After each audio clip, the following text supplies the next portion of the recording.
啱啱段片 feel 到嗰種緊張嘅氣勢啦。一陣間我哋傾完偈，再播多次俾大家睇。OK， 係啦，咁啊呢度就同大家一齊認識一下啦。首先喺你哋嘅右邊係啦，即係我哋冇戴眼鏡嘅位就係馬信，係啦，歡迎你馬信，係啦。另外戴眼鏡呢位就係阿欣。你好，大家。係啦，咁啊大家頭先睇片段都見到啦，馬信老師就係負責草圖方面啦，繪畫嘅就係欣啦。咁其實不如同我哋講解一下呢個組合點樣誕生，然之後先再慢慢講呢本書啦。其實主要我哋係為咗紀念下大家嘅友情嘅啫，即係個動機係咁啊兩個幾月之前，大家傾下偈，覺得咦我哋都識咗10幾年啦，咁大家都係呢個行業㗎啦，咁啊不如搞啲紀念下即大家感情友誼嘅作品出嚟咁啊搞翻個合作嘅漫畫咁樣咯。就係咁簡單嘅啫。係啊，初衷冇錯。哇！咁如果有多啲唔同嘅朋友，你咪年都出幾本。其實我舊年都同一位朋友，即係啲老友咧，都有呢個模式嘅合作嘅，都係我去分鏡啊，咁啊草圖啊我負責，劇情我負責，咁就都係揾另一位朋友啊鄧達軒先生去畫咁樣咯，佢做製作咯。係啦，我哋都見到佢喺台下啦 ，hello。咁嗱，今次咧我諗喺香港嚟講啦，大家接觸漫畫啦，都好容易記得，呢套作品係邊個一齊去創作呢套作品嘅時候，就比較少好深入咁去討論。咁對於兩位嚟講，其實無論係個古仔啦，甚至乎裏邊嘅作畫啦，個過程係點樣嘅咧？係一齊創作啊，定係逐個一人一 part 嘅咧？唔係㗎，即係其實咧最開頭係我同佢溝通嘅時候就係佢。我主要就係佢想寫啲乜嘢嘅內容啦，咁譬如佢有個原案啊，跟住有個劇本啊俾咗我，咁我就 scan 咗，因為我自己寫稿個經驗就比佢豐富嘅，因為我都做咗都幾十年嘅一個連載漫畫嘅經驗啦，咁我就去消化咗佢個劇本啦，咁我又覺得會係太長咯，因為我哋呢本漫畫個頁數係諗住30幾頁嘅啫，其實，因為做太多會好吃力㗎嘛。大家你都睇過100年幾啦，咁啊，好太多啦，咁啊，咁太長啦，咁我就將佢就重新再編劇過，咁就攞翻佢希望所要嘅個核心個概念啊，同埋嗰啲執着嘅元素啊，咁我就攞翻出嚟，咁我再重新編劇過啱適合呢個30幾頁長度嘅漫畫，咁去做咯。咁就同佢溝通過，咁樣有冇問題啊？啱唔啱你心意啊？咁樣，咁我就去馬啦，咁我就開始去分鏡咁樣。好，咁我哋就同阿欣傾下偈啦。Hello， 阿欣。你好。咁啊嗱，頭先馬信都講咗好多啲前期嘅東西啦，係啦，個由來啦，咁啊去到你嗰度啦，係咁畫嘅時候，頭先聽到好短時間啫喎，即係月計嘅話，其實數一隻手指數得晒咁滯嘅喎。係啊，同埋本身我都有份正職嘅，咁喺做呢段漫畫嘅時間咧，都係收工啊，畫到3更。公餘時間去做。係。咁我今次其實就好彩，阿馬信就肯俾機會我去畫。因為其實我之前都有幫出版社做啲編輯，都係幕後嘅。咁我今次嘅編繪咧都係第一次試下咯。咁啊，畫嘅時間咧，其實好似重新學過畫漫畫咁嘅。咁一度畫一度摸索一個新嘅方式。咁因為我其實本身就好細個就接觸過漫畫行嘅，咁見到佢哋即係嘅功力啊，或者表達古仔好叻。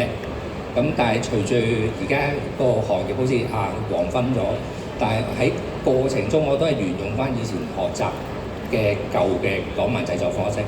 但係另外咧，因為而家 AI 嗰個製作方式可以幫咗我哋，咁喺做嘅時間咧，我就引入咗一啲 AI 嘅元素去幫助呢個作品，令到佢畫面豐富啲咯。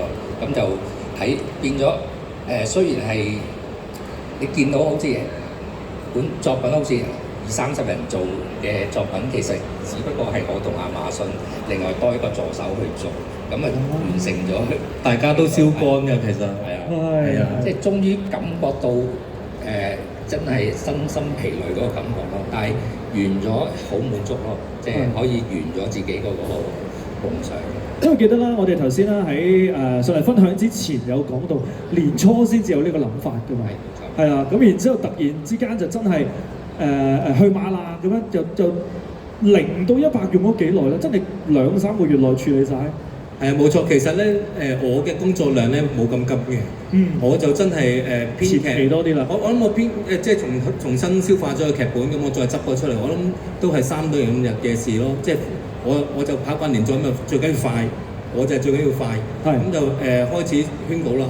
咁我嘅責任就係去到分鏡啦，即係好似頭先段片見到嗰啲鉛筆稿。咁然之後我就係交俾佢去所有嘅製作統籌啊，任何嘅溝通啊。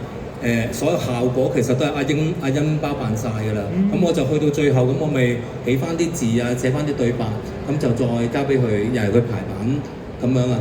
所以佢係拼命嘅。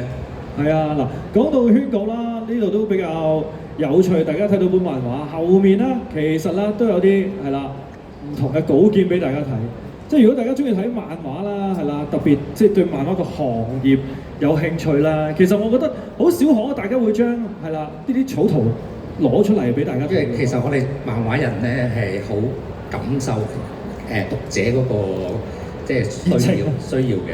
咁我覺得我哋兩個其實好簡單嘅目標就係希望做一本讀者中意嘅漫畫，係希望我哋即係會欣賞。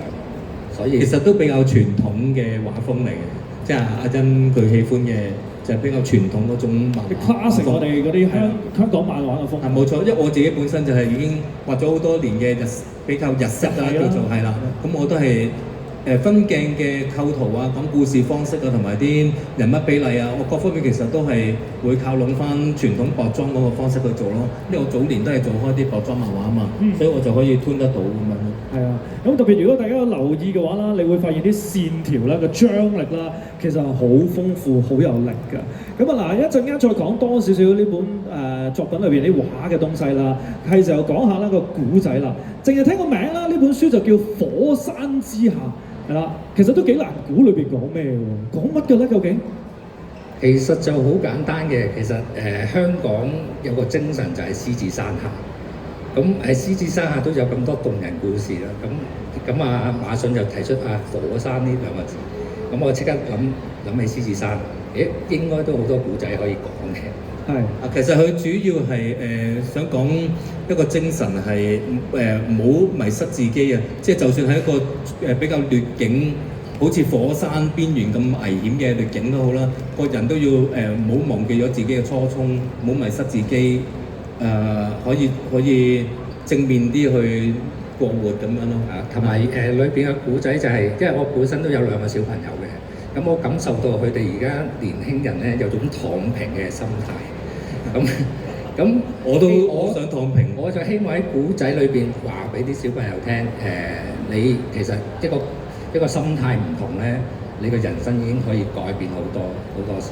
同埋我老闆成日都鬧我嘅，你阿欣你都唔會做到咩大事㗎啦。不過佢又提點我，嗱你每日咧就做好1件小事，10件小事你就係你人生嘅1件大事。咁我就成日擺喺心咯，所以其實做本漫畫，其實我係每日就係做少少，咁就累積出嚟咧，就其實真係可以達成咗自己一件埋藏咗自己內心想做好多年嗰團火。係啦，佢就比較即係感性啲啦。我就寫開商業漫畫啊，如果俾我寫咧，我就一路打爆佢算㗎。我比較表面嘅，所以我寫得都幾辛苦㗎。後面我哋啲火花都係哇，去2-3點就會WhatsApp我，喂嗰度點，即係跟住我又要改，但係講完晒咧，我其實自己就即係學到好多嘢咯。因為以前我都係做後勤編輯嗰啲，少喺面前，但係原來係重新一件新嘅學問。咁我換咗個崗位啦，睇到嘅嘢又唔同。我比較着重佢係希望啲人物表情，即係啱翻個劇情推進嗰個情緒啊嘛。咁就其他我都即係任佢發揮㗎啦，即係唔好阻礙到個講故事嘅表達，咁就可以㗎啦。係啊，嗱講到啦呢本作品啦，其中有一頁啦，就係將頭先馬信講嘅 message 啦。我而家讀俾大家聽，即使再跌進有如火山邊際嘅劣境，我都會堅持自己嘅本性去覓一片生天，絕不迷失，絕不放棄，這就是我的意志。咁啊，翻去個故事啦，呢、個 concept 好 strong 啊，好強啊。其實講乜嘢嘅咧？原來就講啦，一場冤獄入到去啦，喺個監獄裏邊咧，原來面對好多逆境，係啦。咁喺逆境裏邊咧，又產生咗啲咩？有啲咩事情走向咧？最終又會點咧？係啦。咁呢個諗法又係咪困出嚟？好似頭先咁講，2、3點嘅時候，改下就變成而家咁啊？都唔係嘅，其實就係主要就係嚟自佢最原先嗰原案嘅嗰個劇本啦咁樣咯。咁我再執出嚟。咁其實呢個監獄係喺泰國嗰邊去做嘅，所以你見到個名叫重差。係啦。咁所以當時都要揾啲資料咯，譬如佢有啲處理遺體啊，或者監獄個環境啊，嗰啲機構啊嗰啲都要揾一輪資料先可以揾到出嚟咯。係，而裏邊咧男主角嘅心路歷程啦，其實啦都描寫得相當豐富，因為啦即係佢係含冤受屈咁入去啊嘛，然之後去到中後期，其實佢有好多委屈啦，好多劣境啦，係啦，點樣撐到最後真係企翻起身嗰下啦，其實都真係唔容易嘅。所以我都好多謝阿馬信保留咗呢個心路歷程，因為我成日都想強調，即係個心態一轉變咧，個世界就即係可以好順暢，即係唔好話好似現在而家個環境好困境嘅時候，要放棄啊嗰啲。但係其實你堅持或者將自己嘅心態調整咧，咁其實做所有嘢其實都係好順暢。即係呢個就係成個故事嗰個。其實喺30幾頁入面要講呢啲都幾難嘅，所以啲幾密㗎啲分鏡都，所以都抵睇嘅。唔止抵睇添啦，值得收藏添啦，大家話係咪啊？希望大家中意咯。係啊，好咁啊嗱，再一次多謝兩位上嚟同我哋分享你哋嘅友情結晶啦，屬於你哋嘅 BB 啦，係啦。咁啊，火山之下，大家啦就可以好容易呢度一陣間完咗活動之後啦，行去後面係啦，都喺 Comics Pop 嗰度啦，就會見到兩位啦老師啦，都會喺現場嗰度啦，同大家啦係交流一下、互動一下，係啦，仲可以即時簽名添喎，係啦。當然係啊，再一次多謝晒兩位 ，thank you，thank you，thank you，馬上，好，請坐。